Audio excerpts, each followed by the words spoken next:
प्रिय विद्यार्थियों, नमो नमः। मैं नागेंद्र दुबे आज बीए द्वितीय वर्ष के पाठ्यक्रम में निर्धारित महाकवि भाण भट्ट विरचित कादंबरी कथामुखम का एक प्रक्षिप्तांश है, जिसको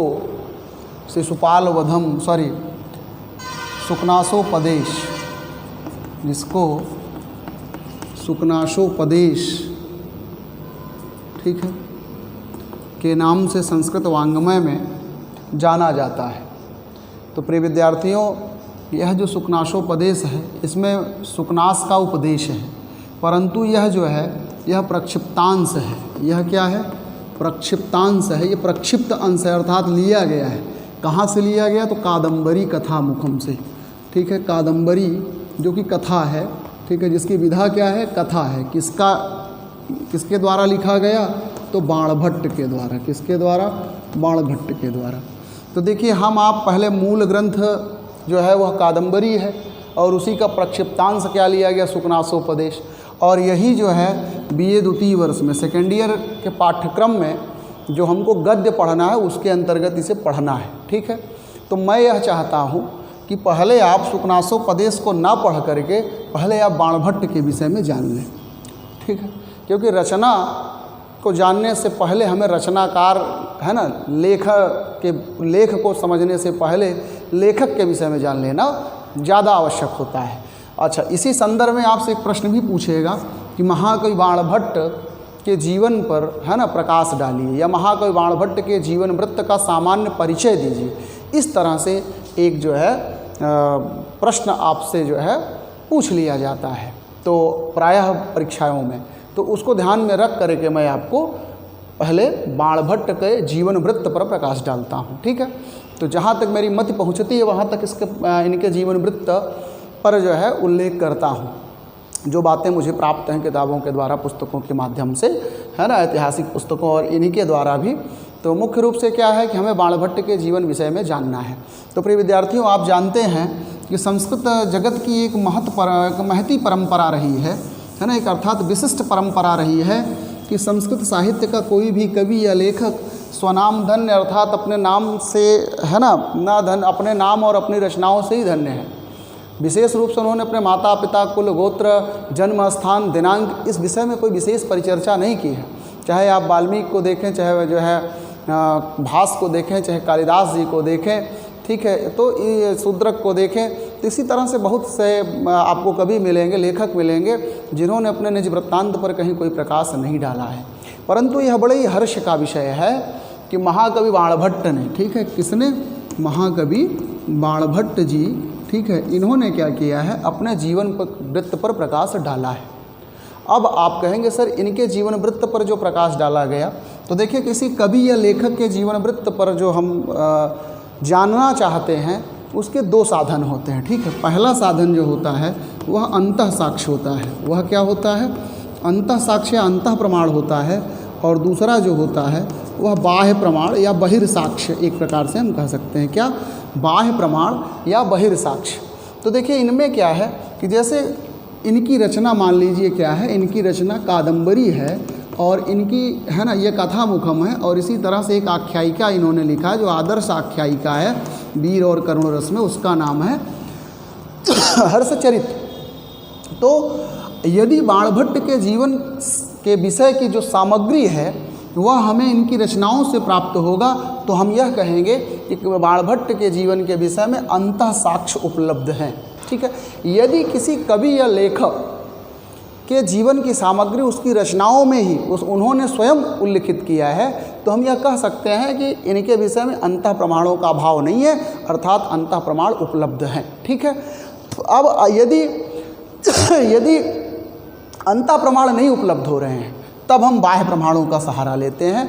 तो बाह्य प्रमाणों का सहारा लेने के लिए, जैसे इनके बाद के किसी कवि ने इनके विषय में कुछ लिखा हो, जब बाह्य प्रमाण भी नहीं उपलब्ध होते हैं, तब हम लोकोक्त और किंवदंतियों का सहारा लेते हैं। बात आप समझ में आई?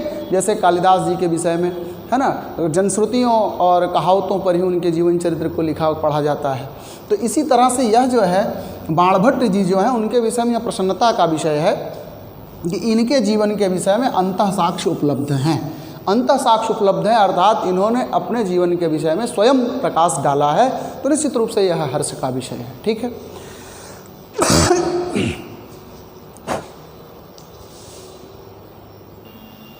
प्रिय विद्यार्थियों, महाकवि बाणभट्ट जी ने कादंबरी के प्रारंभिक 20 श्लोकों में, कादंबरी जो इनकी क्या है, ये कथा है, ठीक है, और हर्षचरित जो है वह क्या है, वह आख्यायिका है। ठीक है। आप कहेंगे सर ये कथा और आख्यायिका क्या है? तो देखिए, कथा और आख्यायिका यह गद्य काव्य के भेद होते हैं। किसके भेद होते हैं? गद्य काव्य के। गद्य काव्य के 2 भेद हैं। ठीक है। पहला क्या है, कथा, और दूसरी जो है वह क्या है, आख्यायिका है। ठीक है। अभी इन दोनों का अंतर क्या वो भी आप समझ सकते हैं। आख्यायिका जो होता है, इसका वक्ता, यह एक प्रकार से इतिहास पर आधारित होता है। ठीक है। इसका वक्ता जो है वो नायक स्वयं होता है। अच्छा, ऐसा नियम नहीं है, लेकिन कहीं कहीं ऐसा रूल माना गया है। और कथा जो है यह कपोलकल्पित होता है। ठीक है। इसका वक्ता नायक स्वयं नहीं होता है। तो ध्यान रखिएगा। तो महाकवि बाणभट्ट ने गद्य काव्य की दोनों विधाओं पर प्रकाश डाला, कथा भी लिखा और आख्यायिका भी लिखा। कथा जो लिखा है वह क्या है, तो वह बाणभट्ट की कथा जो है, कथा जो उन्होंने लिखा है वह है कादंबरी। क्या है? कादंबरी। और आख्यायिका जो उन्होंने लिखा है वह है हर्षचरितम। ठीक है। तो अभी इस पर बात थोड़ी थोड़ी इनकी रचनाओं पे भी हम करेंगे।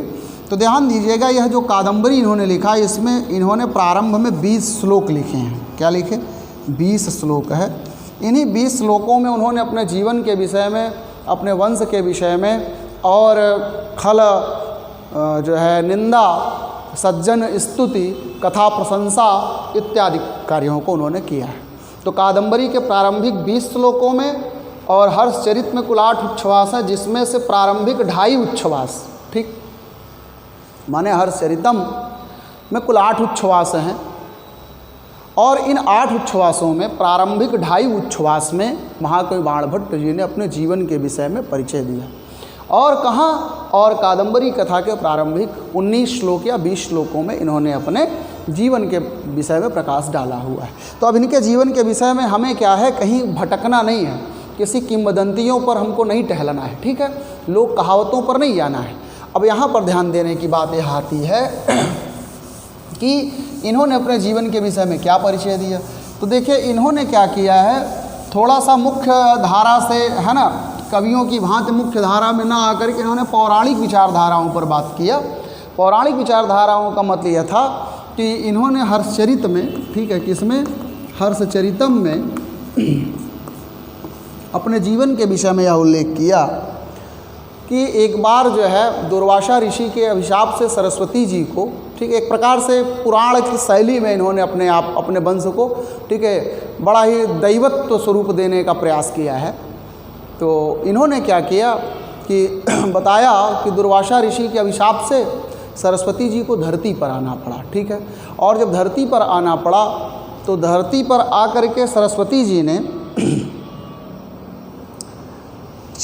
दधीच ऋषि के एक पुत्र थे, उनका नाम था च्यवन, उन्हीं के आश्रम में रहने लगी और उनसे उनका प्रेम हुआ। ठीक है। जो कि सोन नदी के किनारे, जिसको हम सोन नदी कहते हैं, सोन नदी के किनारे च्यवन ऋषि का आश्रम था और वहाँ पर सरस्वती जी रहने लगी। ठीक है। क्योंकि उनको दुर्वासा का क्या था, अभिशाप था। तो च्यवन ऋषि के आश्रम में रहने लगी। तो च्यवन ऋषि से उनका प्रेम हुआ और च्यवन ऋषि और सरस्वती जी के, ठीक है, प्रेम के फलित स्वरूप में, प्रेम के फल स्वरूप एक पुत्र उत्पन्न हुआ जिसका नाम रखा गया सारस्वत। क्या रखा गया? सारस्वत। ठीक है।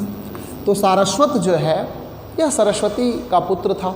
तो आप समझ सकते हैं कि सरस्वती के पुत्र के नाते कहीं पर इनको विद्या अध्ययन करने की आवश्यकता नहीं हुई। जब विद्या अध्ययन करने की आवश्यकता नहीं हुई तो ये माता की तरह स्वयं जो है बहुत ही प्रखर बुद्धि के बालक हुए।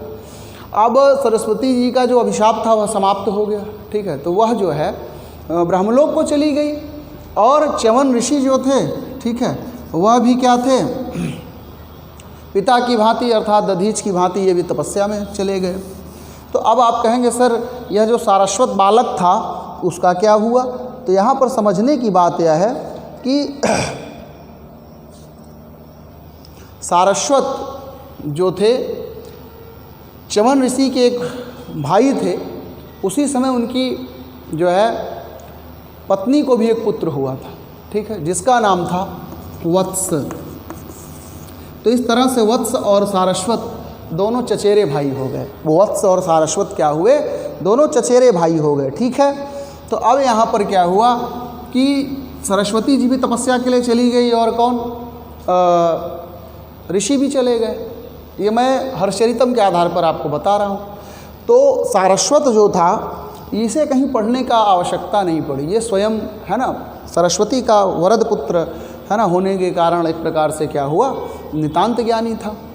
तो सारस्वत जो था उसको ऋषि ने क्या किया था, अपने भाई की पत्नी को पालने के लिए दे दिया। जैसे आप, उसी समय वत्स भी पैदा हुआ था उसी को, तो उसको ये कहा गया कि जैसे आप अपने पुत्र वत्स का पालन करेंगे वैसे मेरे पुत्र सारस्वत का भी आप पालन पोषण करें। तो वत्स और सारस्वत दोनों एक प्रकार से जो है चचेरे भाई हुए और साथ पले बढ़े, ठीक है।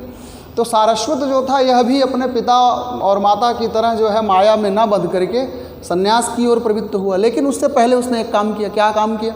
उसने यह काम किया कि वत्स का विवाह कराया, ठीक है। वत्स को अपनी शिक्षा दीक्षा दी, वत्स को विवाह कराया, और विवाह कराने के बाद उसने प्रीतिकूट नामक गांव बसाया। कौन सा गांव बसाया? प्रीतिकूट, ठीक है। तो प्रीतिकूट नामक गांव बसाया, और फिर इनका विवाह करा करके वह जो है सारस्वत भी संन्यास के लिए प्रवृत्त हुआ, ठीक है। ज्ञान प्राप्ति हेतु वह भी निकल गया संन्यास में।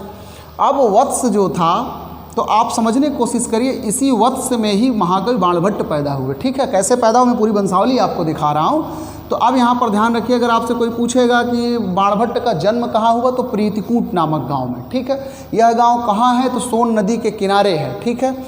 वर्तमान में शाहाबाद, कहाँ? शाहाबाद, ठीक है। ये बिहार स्टेट है, बिहार राज्य के आरा जिले, बिहार राज्य का आरा जिला के शाहाबाद के अंतर्गत, आरा जिला, ठीक है, के अंतर्गत आने वाले शाहाबाद, और शाहाबाद के अंतर्गत एक गांव है, उसका नाम है प्रीतिकूट। तो प्रीतिकूट नामक गांव में कौन पैदा हुए? बाणभट्ट जी। किस वंश में पैदा हुए? वत्स वंश में। अब आप कहेंगे सर इसके आगे आप हमको वंशावली बताइए, तो मैं पूरी वंशावली आपको समझा रहा हूँ। देखिए, सारस्वत जो था वह विवाह कराया किसका? विवाह करा दिया वत्स का, ठीक है। तो वत्स से उत्पन्न हुए कुबेर। वत्स से कौन उत्पन्न हुआ? कुबेर। और कुबेर के 4 लड़के थे। देखिए, ये वत्स थे और वत्स से पैदा हुआ कुबेर, ठीक है। इनके मुंह में सरस्वती का साक्षात निवास था, ऐसा बाणभट्ट ने कादंबरी में लिखा। और कुबेर के 4 पुत्र पैदा हुए, ठीक है। अच्युत, ईशान, हर और पाशुपत, ठीक है। कौन कौन? तो इनके पुत्र पैदा हुए 4। अच्युत, ठीक है। दूसरा जो था वह था ईशान, तीसरा जो था वो हर, और चौथा जो था वो पाशुपत। अब इसी पाशुपत से एक पुत्र पैदा हुआ जिसका नाम था अर्थपति, ठीक है। कौन था? अर्थपति। और अर्थपति के जो थे कुल 11 संतानें थी। अर्थपति की कुल कितनी संतानें थी? 11 संतानें थी। तो उनको चाहे आप कहिए तो हम लिख दें, नहीं तो उनको रहने देते हैं। तो फिर उनमें से जो उनकी, ठीक है, 8वीं संतान थी, तो एक प्रकार से कितनी वाली, तो यहाँ पे ले लें तो ये 8 हो जाएगा, 8, 9, 10 और 11। तो इनके अर्थपति के जो थे कुल कितने पुत्र थे? 11 पुत्र थे। उनमें से अर्थपति से उत्पन्न हुए 8वें क्रम में उत्पत्ति में आए चित्रभानु। कौन आ गए? चित्रभानु, ठीक है। और चित्रभानु की जो पत्नी थी, इनका नाम था राज्य देवी। क्या नाम था? राज्य देवी, या फिर आप कह सकते हैं राजदेवी। और इन्हीं चित्रभानु और राज्य देवी, ठीक है, राज्य देवी के गर्भ से ही कौन पैदा हुए? बाणभट्ट। कौन पैदा हुए? बाणभट्ट, ठीक है। तो आप समझ गए कि सारस्वत ने वत्स का विवाह कराया, प्रीतिकूट नामक गांव बसाया, और फिर वह संन्यास के लिए चला गया, ठीक है। फिर इसके बाद आपको मालूम चला कि वत्स से कौन पैदा हुआ? वत्स से उत्पन्न हुए कुबेर, और कुबेर से 4 पुत्र हुए, अच्युत, ईशान, हर और पाशुपत। पाशुपत से कौन पैदा हुए? अर्थपति। और अर्थपति के 11 बच्चे, उनमें से 8वें क्रम में आते हैं कौन? चित्रभानु। और चित्रभानु का विवाह हुआ था राज्य देवी। तो एक प्रकार से चित्रभानु से, है ना, चित्रभानु के वीर समागम और राज्य देवी के गर्भ से कौन उत्पन्न हुआ? बाणभट्ट। तो इस तरह से अगर आप देखें तो बाणभट्ट के माता पिता का नाम चित्रभानु, इनके पितामह का नाम क्या था? अर्थपति। किस वंश में पैदा हुए थे? वत्स वंश में, ठीक है। तो इस तरह से इन्होंने ये पूरी वंशावली जो है ये एक प्रकार से उन्होंने प्रकट किया है। कहाँ दिखाया है? हर्षचरितम में, ठीक है, हर्षचरित में, ठीक है। तो प्रारंभिक 2.5 उच्छ्वासों में इसका उल्लेख प्राप्त हुआ। अब एक बात आप समझने की कोशिश करिए कि ये इनके जो गुरु हैं उनका नाम है भत्सु या भर्वु, ठीक है, भत्सु या भर्वु। अब ये उल्लेख जो इन्होंने किया है ये कादंबरी में किया है। कहाँ किया है? कादंबरी में जो प्रारंभिक 20 श्लोक हैं उन्हीं में से, है ना, एक श्लोक के अंतर्गत उन्होंने मौखरी वंश के बहुत ही पूज्य पाद भत्सु या भर्वु का उल्लेख किया। देखिए अब इनके गुरु का नाम चाहे भत्सु रहा होगा या भर्वु रहा होगा, कारण आप कहेंगे सर 2 नाम क्यों दे रहे हैं? इसके 2 नाम देने के पीछे का एक तर्क है कि लोग अपने गुरु का नाम नहीं लेते हैं श्रद्धा के कारण। तो अब ये उन्होंने भर्वु शब्द कहा है तो हो सकता है उनके गुरु का नाम भत्सु रहा हो, क्योंकि लोग अपने गुरु का नाम नहीं लिखते हैं, ना पढ़ते हैं, ना लेते हैं। इस तरह से एक दोष माना जाता है। तो इनके भर्वोह वंश, भर्वोह शब्द आया है जो कि भर्वु का षष्ठी एक वचन है। अगर उसको हम सही रूप में लें तो भत्सु बन जाता है। तो या तो इनके गुरु का नाम भत्सु रहा होगा या भर्वु रहा होगा, ठीक है। बाणभट्ट की एक बहन का उल्लेख हुआ जिसका नाम है मालती, ठीक है। और बाणभट्ट के 2 चचेरे भाई थे। 2 कौन थे? चचेरे भाई थे। एक का नाम था चित्रसेन और दूसरे का नाम था मित्रसेन। एक का नाम क्या था? चित्रसेन और दूसरे का नाम था मित्रसेन, ठीक है। अब आप कहेंगे सर इनके पुत्र और पुत्रियों, तो पुत्री का उल्लेख नहीं, इनके पुत्र का जो उल्लेख आता है उसका नाम है पुलिंद भट्ट। क्या नाम है? पुलिंद भट्ट। और दूसरे का नाम जो है वो क्या है? भूषण भट्ट। तो दूसरा नहीं है, ठीक है, एक ही पुत्र है। उसे कुछ लोग पुलिंद भट्ट के नाम से जानते हैं तो कुछ लोग उसे क्या कहते हैं? भूषण भट्ट। तो निश्चित रूप से जो है इनके पुत्र कौन थे? पुलिंद भट्ट। अगर पुलिंद भट्ट नहीं तो भूषण भट्ट, ठीक है। तो ये तो आप इनके सामान्य परिचय आप समझे। अब आप कहेंगे सर इनके आश्रयदाता का उल्लेख करिए। तो देखिए ये जो है यह कन्नौज के मौखरी वंश के राजा थे श्रीहर्ष। कौन थे? श्रीहर्ष। अब श्रीहर्ष का जो समय है वो 606 ईस्वी से ले करके 648 ईस्वी तक है। कहाँ से कहाँ तक? तो 606 ईस्वी से ले करके, ठीक है, 606 ईस्वी से ले करके 648 ईस्वी तक का जो समय है वह किसका प्राप्त होता है? वह राजा श्रीहर्ष का प्राप्त होता है, ठीक है, जो प्रभाकर वर्धन और यशोमती के क्या थे? सुयोग्य पुत्र थे, ठीक है। और ये कन्नौज पर इन्होंने अपना शासन किया था और बड़े ही साहित्य प्रेमी और उदार चरित्र के व्यक्ति थे। इनका चरित्र जो है वह बाणभट्ट ने हर्षचरितम में बखूबी दिखाया है। तो इनका जो समय है वो 606 ईस्वी से लेकर के 648 ईस्वी तक है। तो आप ध्यान दीजिएगा कि 6 तो समाप्त हो गया, तो 606 से लेकर के 648 तक को अगर देखा जाए तो 6 और 48 ये माने 6 समाप्त हुआ तो ये 6, 7, 8, 9, 10 ये किस में चल रहे हैं? 7वें में। तो अब बाणभट्ट का भी यही समय सिद्ध होता है, माने 606 से लेकर 648 ईस्वी तक बाणभट्ट का भी समय सिद्ध हो जाता है, जो समय इनका होता है। यदि हम इसको शताब्दी में ले जाना चाहें तो अब 6 तो समाप्त हो चुका, तो 606 से लेकर के 648 को अगर हम देखें तो 6 ये क्या है? 7वीं शताब्दी में है, ठीक है, और 50 के पहले है, इसलिए इसको हम कह सकते हैं कि 7वीं शताब्दी पूर्वार्ध। तो इस प्रकार से बाणभट्ट का जो समय है वह क्या है? 7वीं शताब्दी पूर्वार्ध। बात आप समझ में आ गई? तो अगर आपसे कोई पूछेगा बाणभट्ट का समय क्या है तो 7वीं शताब्दी। पूर्वार्ध है कि उत्तरार्ध है? नहीं, वह पूर्वार्ध है। क्यों पूर्वार्ध है? क्योंकि इधर पूर्वार्ध, ध्यान दीजिए, जैसे 100 तक की संख्या है तो इसको 2 भागों में कर लेंगे। इधर से क्या होगा? 50 और इधर से भी 50। तो इधर वाला जो 50 है इसको हम पूर्व अर्ध, ठीक है, इसको हम क्या कहते हैं? पूर्वार्ध। आधे का पहला वाला भाग, और इसको हम कहते हैं उत्तरार्ध। इसको क्या कहते हैं? उत्तरार्ध, माने बाद वाले का आधा भाग। तो अब ध्यान दीजिएगा, अगर जैसे इसको हम यहाँ पर क्या करते हैं? 6, तो 6 का मतलब हुआ कि 599 वर्ष अगर हुआ है तो ये तो अभी है ना 6ठे में चल रहा है। लेकिन अब जैसे ही ये क्या हो, ये 6ठे में चल रहा है, लेकिन जैसे ही ये 600 हो गया तो ये 600 कंप्लीट हो चुका।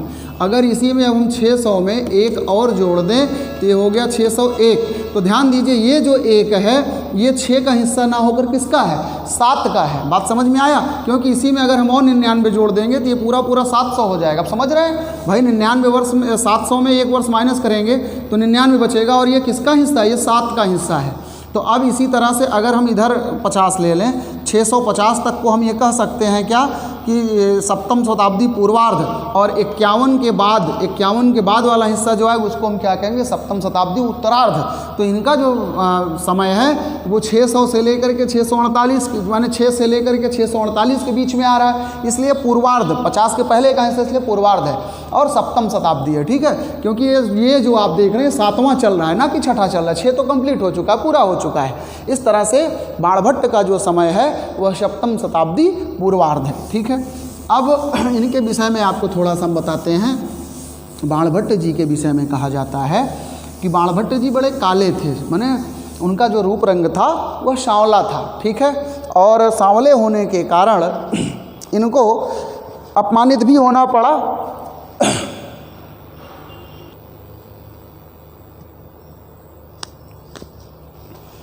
तो अब यहाँ समझने की बात ये आया कि बाणभट्ट जी जो थे वो थोड़ा सांवले रंग के थे। ठीक है, तो सांवले के कारण इनको थोड़ा सा अपमानित भी होना पड़ा। वो कैसे हुआ वो मैं सारी बात आपको बता रहा हूँ। तो यहाँ ध्यान देने योग्य बात यह है कि महाकवि बाणभट्ट जी जो थे वे जब 7 वर्ष के हुए, ठीक है, तो इनकी माता का निधन हो गया था, और जब 14 वर्ष के हुए तो इनके पिता का भी निधन हो गया। ठीक है, तो इनके माता और इनके पिता दोनों की जो छाया थी वह इनसे उठ गई, और ये इनके घर में प्रचुर धन था, धन की कोई कमी नहीं थी। और बाणभट्ट ने क्या किया, घूमना शुरू कर दिया, घुमक्कड़ी जिसे कहते हैं। ठीक है, इन्होंने घुमक्कड़ी घूमना शुरू कर दिया। तो घूमते घूमते इन्होंने अपने एक पूरी टोली बना ली, एक समूह बना लिया, और कहा जाता है कि उस समूह में बाणभट्ट के कुल 78 साथी थे। कितने साथी थे? 78 साथी थे, जिसमें नाई, धोबी, कहार, ढोलक बजाने वाला, संगीत करने वाला, ठीक है, हारमोनियम बजाने वाला, तबला बजाने वाला, इस तरह से इनके कितने साथी हो गए थे, कुल 78 साथी थे। अब ये जिधर जाते थे पूरा मजमा लग जाता था और लोग इन्हें बहुत ही गिरी निगाह से देखते थे। ठीक है, तो हुआ इसकी सूचना किसी ने उस समय के राजा श्रीहर्ष को दे दिया था।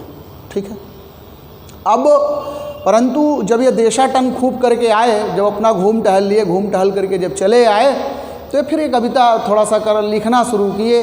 तो इनके लेखन पर क्या हुआ कि लोगों ने कहा अगर इनको दरबार में स्थान मिल जाता, राज्य दरबार में, तो ज़्यादा ही अच्छा होता, इनकी जो सरस्वती हैं उनको आदर प्राप्त होता। तो श्रीहर्ष के एक चचेरे भाई थे, उनका नाम है श्री कृष्ण। क्या नाम है? श्री कृष्ण। तो श्री कृष्ण जो है वो निवेदन करते हैं, तो इनसे श्रीहर्ष से, तो श्री कृष्ण के निवेदन से इनको स्थान मिलता है कहाँ? श्रीहर्ष के दरबार में। तो हुआ यूँ कि श्री कृष्ण के निवेदन से ये जब सभा में गए, तो जैसे ही प्रस्तुत कर रहे थे, जैसे ही सभा में पधार रहे थे, वैसे ही बाणभट्ट पर जब श्रीहर्ष ने अपना दृष्टिपात किया, तो उन्होंने बाणभट्ट को देखते हुए कहा को अयम भुजंगः। क्या कहा? को अयम भुजंगः। कहा कि को अयम भुजंगः। ठीक है, को अयम भुजंगः। यह भुजंग कौन है?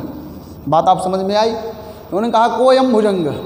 अरे सो अयम भुजंगः, कुछ लोग यहाँ पर को अयम भुजंगः बजाय सो अयम भुजंगः, यह वही भुजंग है जो घुमा करता है। ध्यान दीजिए, कहीं कहीं को के बजाय सो भी मिलता है, तो सो अयम भुजंगः, यह वही भुजंग है, माने जिसके विषय में हमको लोगों ने बताया था।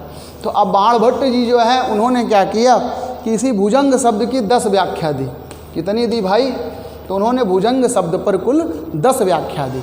उन्होंने कहा कि राजन को में भुज अंगः, कहाँ मेरी भुजाओं में अंगनाएँ लटक रही हैं। अंगना माने स्त्रियाँ, कहाँ मेरी भुजाओं में अंगनाएँ स्त्रियाँ लटक रही हैं, जो आपने मुझे भुजंग कहा।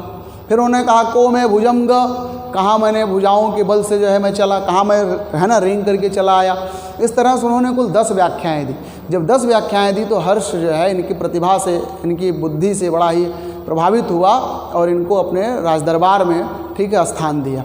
तो वहाँ पर ये ससम्मान रहे, और इन्होंने क्या किया कि इनकी मुख्य रूप से जो है 2 रचनाएँ प्राप्त होती हैं जो प्रधान रचना है। तो प्रधान रचनाओं में अगर आप बात करें, इनकी 2 रचनाएँ हैं। पहली जो है वह है कादम्बरी, और दूसरा जो है इनकी रचनाएं जो हैं उस पर हम बात कर रहे हैं। रचनाएं कह सकते हैं या कृतियां कह लीजिए, ठीक है। तो कृतियों पे अगर हम बात करें तो कृतियां इनकी पहली कादम्बरी है जो कि क्या है, कथा है, ठीक है। और दूसरी जो है वह क्या है, हर्षचरित है। और हर्षचरित जो है, हर्षचरितम, यह क्या है, यह आख्यायिका है, ठीक। अब ध्यान दीजिएगा, दोनों कथाएं, दोनों माने रचनाएं इनकी अपूर्ण हैं, ठीक है। ये दो की दोनों क्या हैं, अपूर्ण है, ठीक है, अपूर्ण है। कादम्बरी को पूर्ण करने का श्रेय जो है वो किसको है, तो वह पुलिन भट्ट को जाता है। अधूरी कादम्बरी को किसने पूर्ण किया, तो अगर इस तरह से आपसे पूछेगा तो उसका उत्तर आप बताएंगे पुलिन भट्ट या भूषण भट्ट, ठीक है। अगर पुलिंद भट्ट नहीं दिया तो पुलिंद भट्ट, अगर ऐसा नहीं दिया तो भूषण भट्ट आप कर सकते हैं, ठीक है। यहाँ यह माना जाता है कि आधी कादम्बरी को लिखे थे तभी बाण भट्ट का प्राणांत हो गया, फिर उन्होंने अपनी इसी रचना को भूषण भट्ट को समर्पित कर दी, उन्होंने फिर उसको पूरा किया। और हर्षचरितम की बात करें तो यह भी अपूर्ण है और इसमें 8 उच्छ्वास है, ठीक है। इसमें 8 उच्छ्वास तक का उल्लेख है, जिसमें प्रारंभिक 2.5 उच्छ्वासों में श्री हर्ष के जीवन के विषय में न लिख करके महाकवि बाणभट्ट ने अपने वंशावली अर्थात अपने जीवन पर प्रकाश डाला। बाकी शेष 5.5 उच्छ्वासों में हर्ष के जीवन पर प्रकाश डाला गया है। इसी तरह से कुछ और इनकी रचनाएं हैं जिन पर लोग संस्कृत वांग्मय में इनके नाम से 3 रचनाएं और प्राप्त होती हैं जिनको बहुआदर प्राप्त है, तो उसको भी मैं एक ट्रिक के माध्यम से आपको देता हूँ। जैसे अक्सर लोग कहते हैं बाण का मुँह पचका, इनकी रचना जानने के लिए बाण का मुँह पचका इस तरह कह देते हैं तो इनकी सारी रचनाएं आ जाती हैं। तो यहाँ पर ध्यान दीजिए, ऐसे ले लेते हैं तो ये हो जाएगा मुँह, तो यह हो जाता है मुँह, और ये हा करिएगा तो ये हो गया हा, तो ये हो जाएगा हा प च का। तो अब इस तरह से मुंह पर अगर आइए तो ये हो जाएगा मुकुट ताड़ितक। क्या हो जाएगा, मुकुट ताड़ितक। हा पर बात करें तो हो जाता है हर्ष चरितम, ठीक है। पा की बात करें तो यहाँ पर हो जाता है पार्वती परिणय, ठीक है। और च की बात करें तो ये हो जाता है क्या, चंडी शतक। और का की बात करें तो का फार कादम्बरी। तो इस तरह से इनकी कितनी रचनाएं हो गई, 5 रचनाएं, ठीक है। तो इनमें से ये और ये 2 रचनाएं बहु ही प्रसिद्ध हैं। अब ध्यान दीजिए, पार्वती परिणय और मुकुट ताड़ितक ये दोनों नाटक हैं, ये दोनों क्या हैं, नाटक हैं। और चंडी शतक जो है ये मुक्तक काव्य है, ये क्या है, मुक्तक काव्य है, ठीक है। इसमें कुल शतक माने चंडी अर्थात दुर्गा से संबंधित जो है वह कितने श्लोक का उल्लेख है, तो 100 श्लोकों का उल्लेख है, ठीक है। इस विषय में भी एक कहावत प्रचलित है कि इन्होंने इस रचना को ऐसे ही नहीं कर दिया, इस रचना के पीछे एक तर्क दिया जाता है कि महाकवि बाणभट्ट जी के साले जो थे उनका नाम था मयूर कवि, ठीक है। इनके साले जी जो थे उनका नाम था मयूर कवि। मैं किस रचना पर बात कर रहा हूँ, चंडी शतक पर, ठीक है। तो चंडी शतक यह जो रचना है इस पर यह माना जाता है कि एक बार बाणभट्ट जी हर्ष के सभा में गए थे, ठीक है। और फिर जब वहाँ से वो लौट करके आए तो इनकी पत्नी जो थी वो मान करके बैठी थी। मान माने होता है कि प्रियतम पर मधुर गुस्सा करना, ठीक है। तो उनकी पत्नी जो थी वो मान करके बैठी थी। मान करने का मतलब ये हुआ कि उसने देखा कि पति जो है वो आ रहा है, अर्थात बाणभट्ट जी आ रहे हैं, तो ये थोड़ा सा क्रोध करके, माने मधुर क्रोध करके उनको थोड़ा सा है ना मनाने हेतु क्या किया, दरवाज़ा बंद कर लिया, ठीक है, अंदर से। और बाणभट्ट जी चले आ रहे हैं, तो बाणभट्ट जी क्या हुआ कि चले आ रहे हैं, और बाणभट्ट जी जो हैं वो लेखक हैं। वो क्या हैं, लेखक हैं, वो कवि नहीं थे। बात आप समझ में, उनमें कवि का मतलब ये हुआ कि जितना अच्छा वो गद्य कर लेते उतना अच्छा पद्य नहीं कर पाते थे, ठीक है। तो बाणभट्ट जी कविता में निपुण नहीं थे, गद्य में बहुत निपुण थे। तो जब वो लौट करके आ रहे थे तो आते आते उन्होंने देखा कि उनकी पत्नी जो है वो दरवाज़ा बंद करके क्या कर रही है, मान कर रही है। तो जब मान कर रही है तो उन्होंने सोचा कि इसको चलिए मनाते हैं। क्या करते हैं, मनाते हैं। तो उन्होंने उसी मनाने के क्रम में क्या किया कि उसको मना रहे थे, और उसी समय जो है 3 पद्य की रचना कर चुके थे। तो वे 3 जो है पंक्ति बोल रहे थे और वही 3 पंक्ति बार बार करते थे। इसका हिंदी अर्थ यही था कि चंद्रमा जो है वह निस्तेज हो गया, ऊँघ रहा है, दीपक जो है बुझने को जा रहा है, ठीक है, मान जो है वो शांत करने पे शांत हो जाता है, और हे प्रिय आपका क्रोध कैसा है जो शांत नहीं हो रहा है। तो इसी 3 पंक्ति को बोल रहे थे, बार बार दोहरा रहे थे, और चौथी पंक्ति नहीं मुँह से आ रही थी। तो चौथी पंक्ति को क्या हुआ कि 3 पंक्तियों में चौथी पंक्ति को उन्होंने जोड़ा, जो कि इनके साले थे, उनका नाम था मयूर कवि, ठीक है, जो कि इनकी पत्नी के क्या थे, भाई थे, इनके साले साहब थे मयूर कवि। मयूर कवि की एक प्रसिद्ध रचना है सूर्य शतक, वो कैसे लिखी गई उसको मैं समझा रहा हूँ यहीं पे। तो मयूर कवि जी आ गए और 3 लाइन बार बार वही दोहरा रहे थे। चौथी लाइन में मयूर कवि जो थे वो कवि थे, तो उन्होंने इसको जोड़ दिया कि कुछ प्रत्यासत्या, है ना, कुछ प्रत्यासत्या कठिनम अपि ते चंडी,